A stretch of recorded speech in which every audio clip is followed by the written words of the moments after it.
بسم الله الرحمن الرحيم الحمد لله رب العالمين والصلاة والسلام على نبينا محمد وأهل بيته الطيبين الطاهرين اللهم صل على محمد وآل محمد وعجل فرجهم. So we're in the chapter of Israf, and we were saying that Israf or extravagance, it differs from person to person and also depends on the condition of that time, like living conditions of the society. So it's possible that spending in a certain amount might not be extravagant when the times are good, but the similar amount is spent when times are difficult or famine or something like that will be considered as israf.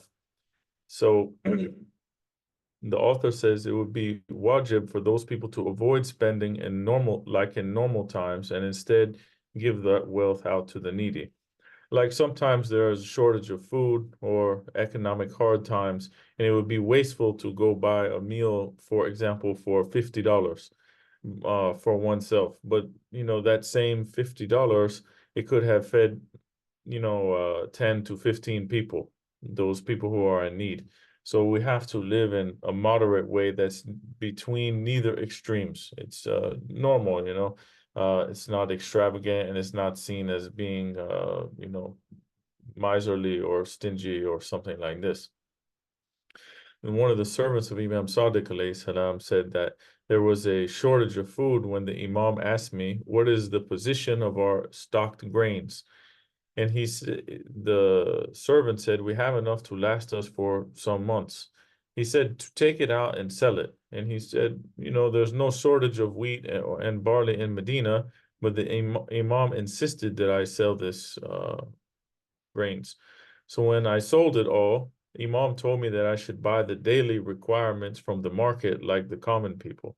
So he told him to sell these things so other people could have access because there was a shortage. And the Imam said, fix a diet of half wheat and half barley for my family. He said, Allah knows that I'm capable of feeding them all with pure wheat bread, but I like that Allah sees me fulfilling my duties of my life faithfully. So it's better that, even if we have a stockpile of something and there's a shortage of it, that other people can have access and we don't keep everything for ourselves. Also, some people are taking, stockpiling in order to sell at a higher price, which is haram. We cannot take all of the things in the market, create a shortage, and then sell it for a high price. Even this is not acceptable to non-Muslims. We see that in time of COVID. I remember some state there was a guy who hoarded all of the N95 masks, and he had a whole garage full or warehouse full of them, and he waited until there was none left, and then he's selling the masks for very high, but the people needed them. And I remember they went and arrested that person.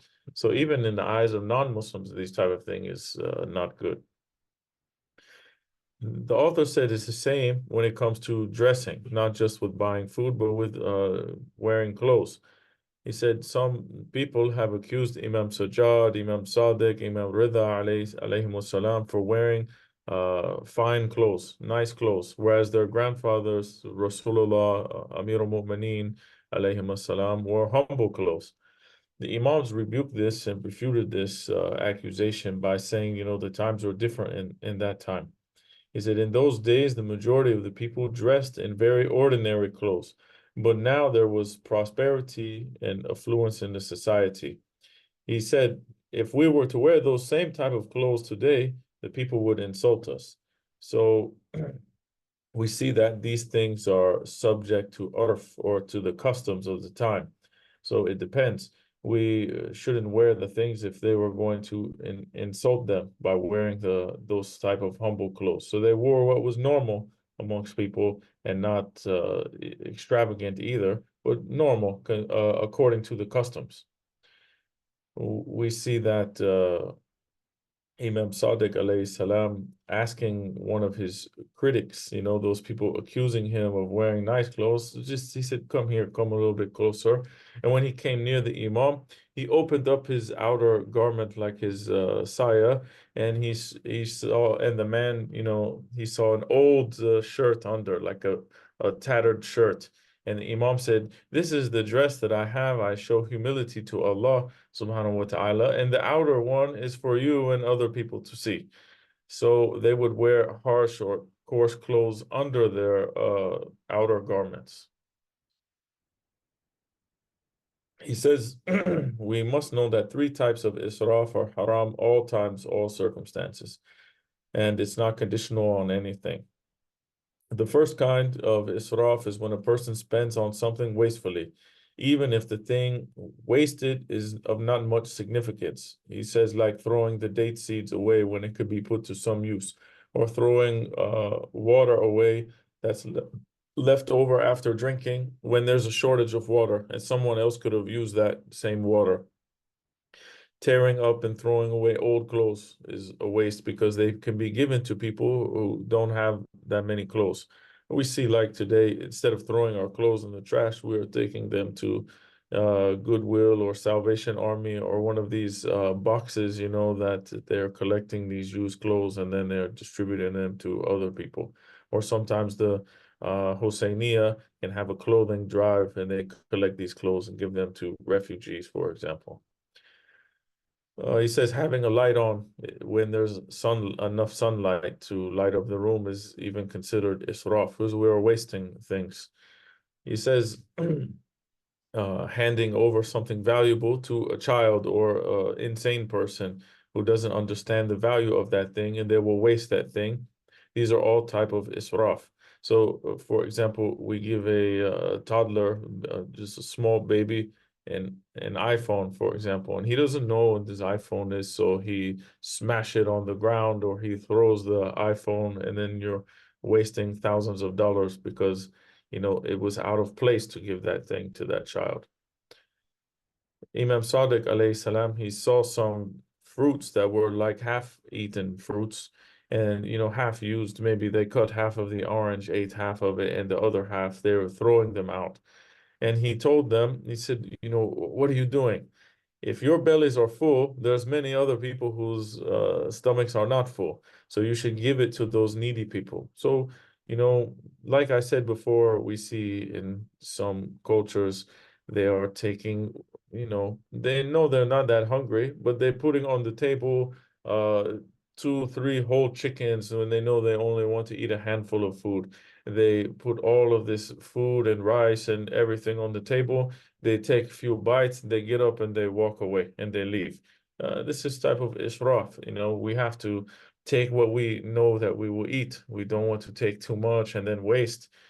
And even if we have leftover, we save it for next day or we giving it to the animals or something like this, not to waste the food or waste, bread, for example.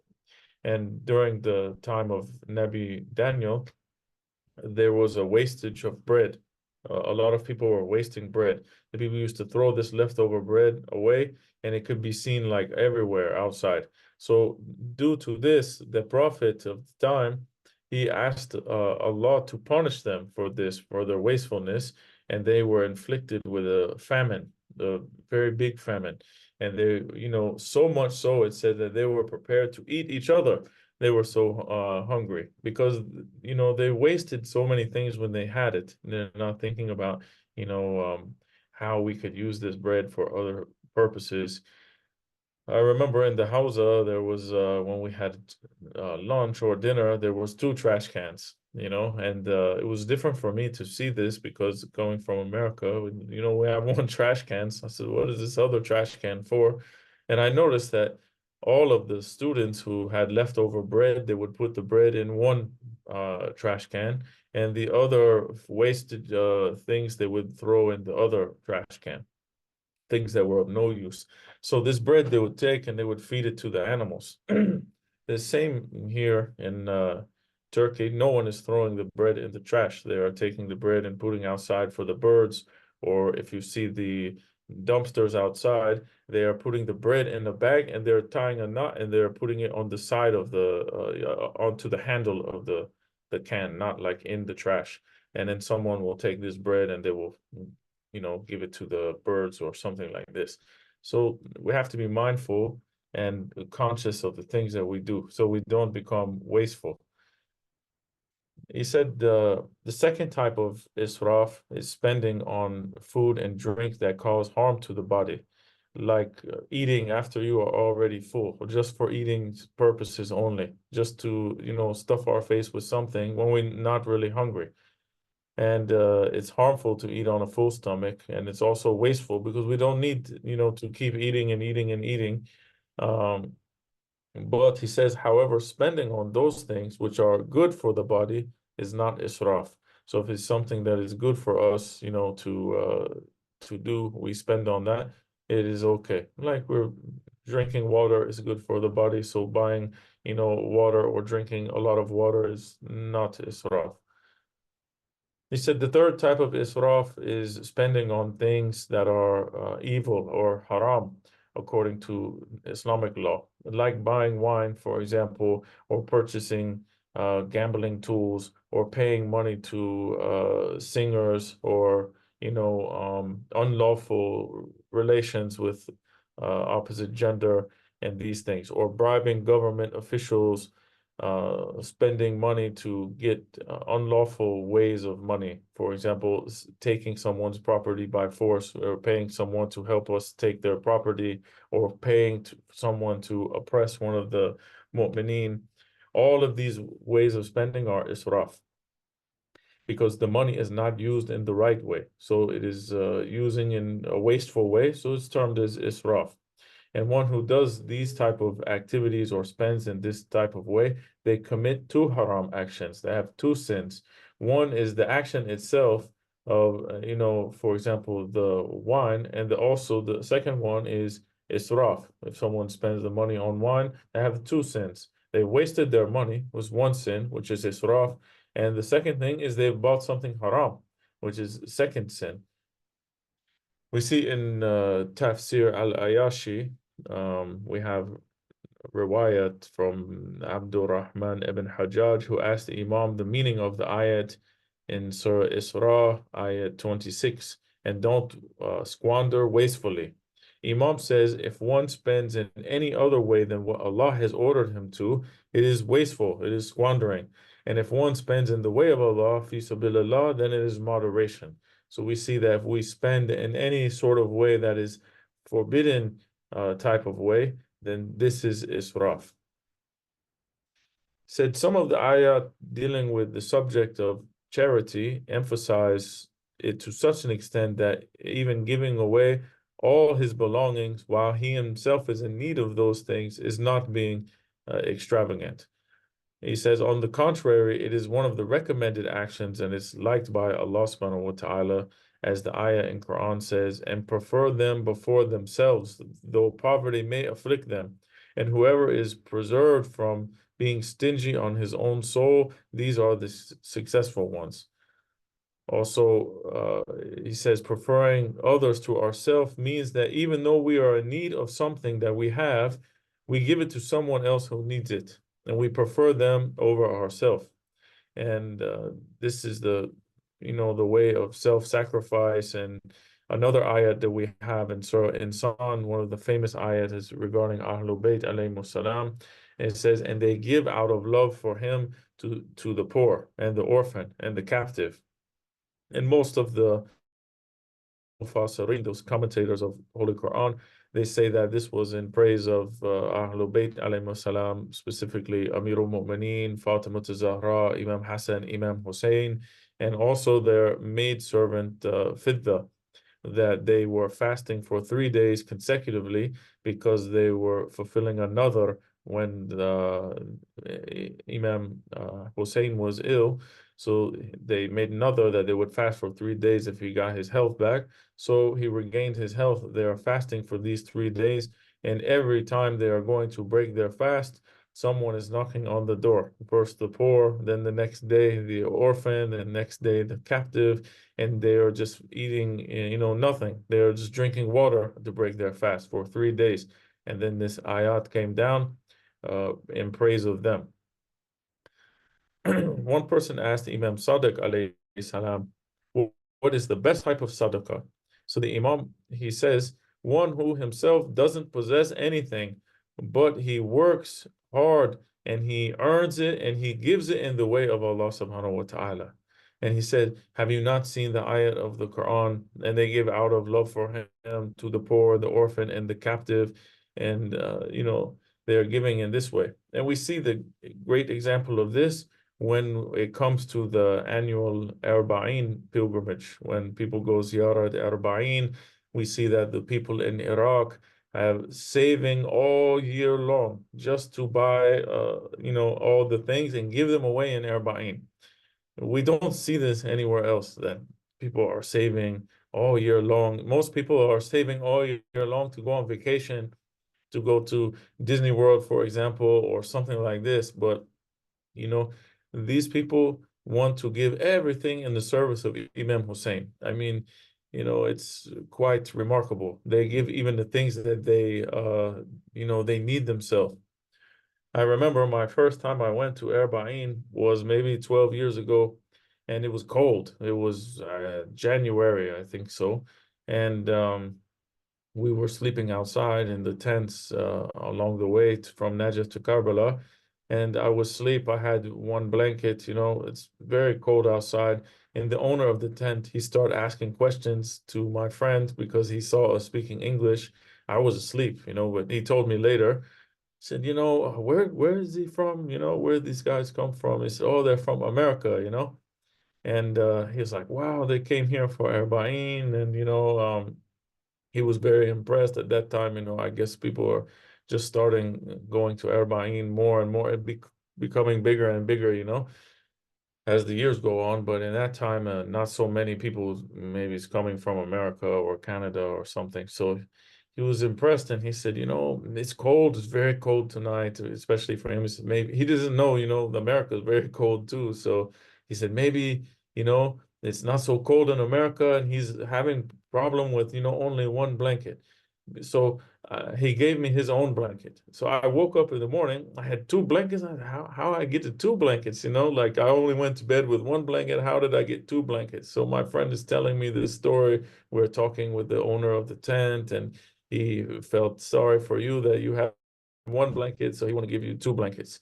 So we see that he needed that blanket. It was very cold, but he, instead of keeping it for himself, he's giving it to me because he's concerned about me. And this is what we see that giving in the way of Allah, even though you need it yourself, is not considered as israf. He says we have a report from one of the Sunni narrators, Asim ibn Khalib. He says in Tafsir Minhaj al-Sadiqeen, he reports that a beggar came to Rasulullah sallallahu alaihi wasallam, asked him for something. Rasulullah sent someone to his house to get something for the beggar, but he was informed that there was nothing there in the house.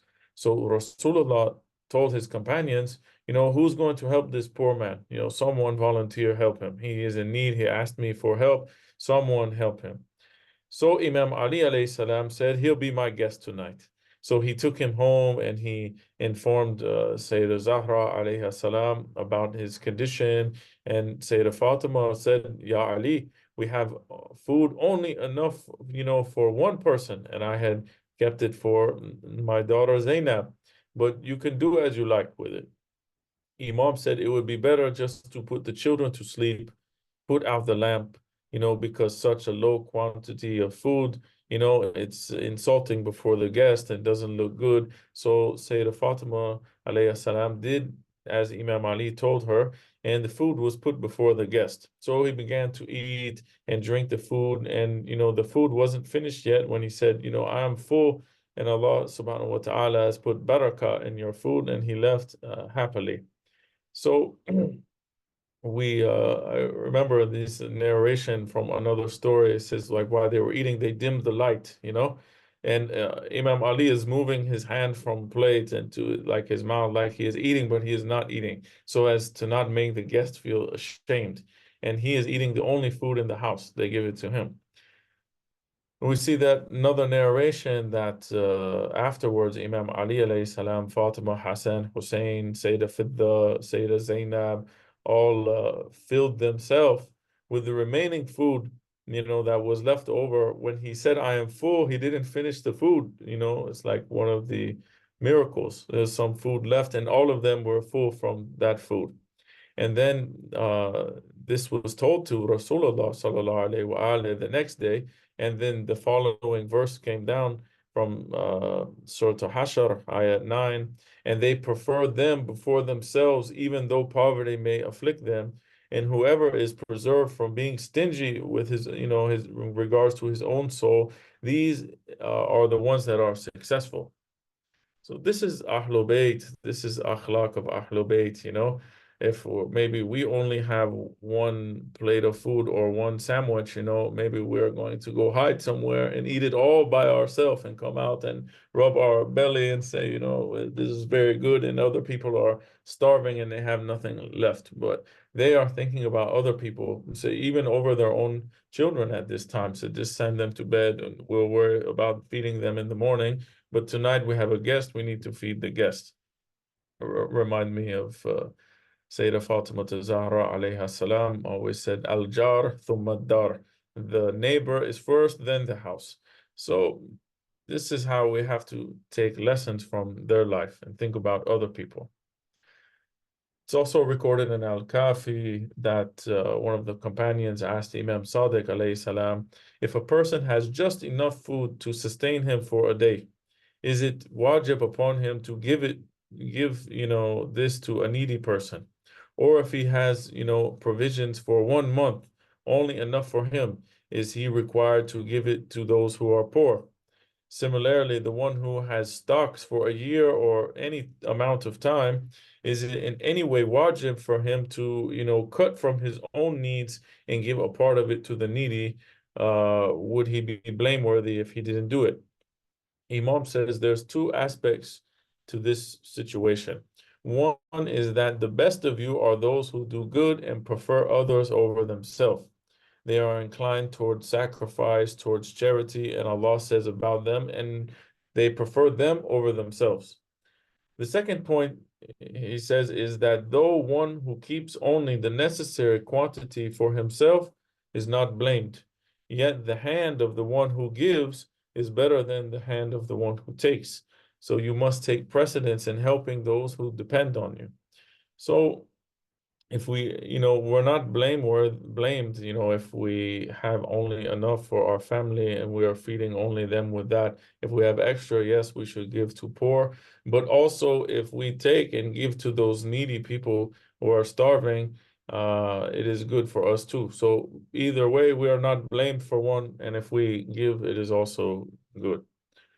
Amir al-Mu'mineen Ali ibn Abi Talib alayhi salam said, selflessness is one of the highest degrees of iman or faith. And Rasulullah sallallahu alayhi wa alayhi, he said, there's no goodness in israf and there's no israf in goodness. So when we do good for other people, there's no wastefulness in doing good for other people. In addition to these verses, we also have ayat that emphasize moderation in spending. For example, the ayat that we mentioned in Surah Isra, ayat 29, and do not make your hand to be shackled to your neck, nor stretch it too far to the most limit that you can stretch it, lest afterward you should sit down blamed. So it's meaning that don't exceed the limit in spending, stretching your hand too far, and don't shackle your hand to your neck, meaning that you're not giving anything and you're being stingy. There needs to be some middle ground here.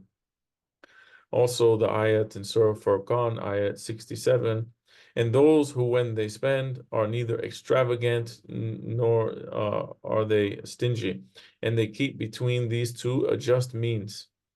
Ibn Abi Umair related from that a person asked Imam Sadiq alayhi salam the meaning of this ayat from Surah An'am, ayat 141, and pay the due of it on the day of its reaping, and do not act extravagantly. Surely he does not love the extravagant. So the Imam explained that there was a man from the Ansar who was a farmer. And when he received his income, he spent it all on the helpless and distributed all amongst the poor. And as a result, there was nothing left for his family. So the Quran has termed it as extravagance and said that he should pay the fixed taxes from farming, but he shouldn't be extravagant because Allah doesn't like extravagant people. So Imam Sadiq alayhi salam says, one who spends all his wealth in charity has certainly done israf. So we see that in one way, we have some conflicting information and narrations. One is saying, no, it's good, it's okay. Other one is saying that no, we need to look after our family, take middle course, and these type of things. So we need to reconcile these ayat and come up with solution for them. He says, in order to reconcile the differing verses, the scholars have mentioned some clauses. In the Sharh of Al-Kafi, we find, according to Tabarsi, that it's possible that the arguments in favor of selflessness pertain to the times of poverty. For example, the initial period of Islam and the recommendation emphasizing on moderation and charity pertain to prosperous times, or they may differ according to the economic condition of the one who seeks help.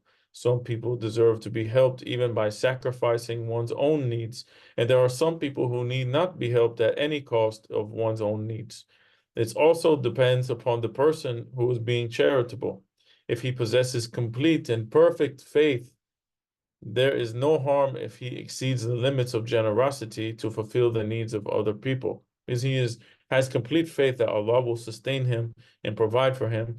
But if an ordinary person donates everything and is himself without his needs, he won't be able to bear it. He won't be able to have patience. In this case, it's advisable for him to stay within the limits of the charity. Thus, except for the divine personalities and extremely, pious muttaqi people, the masses can, said to belong to the second category of the normal people who maybe cannot bear this type of thing. So they should be in moderation.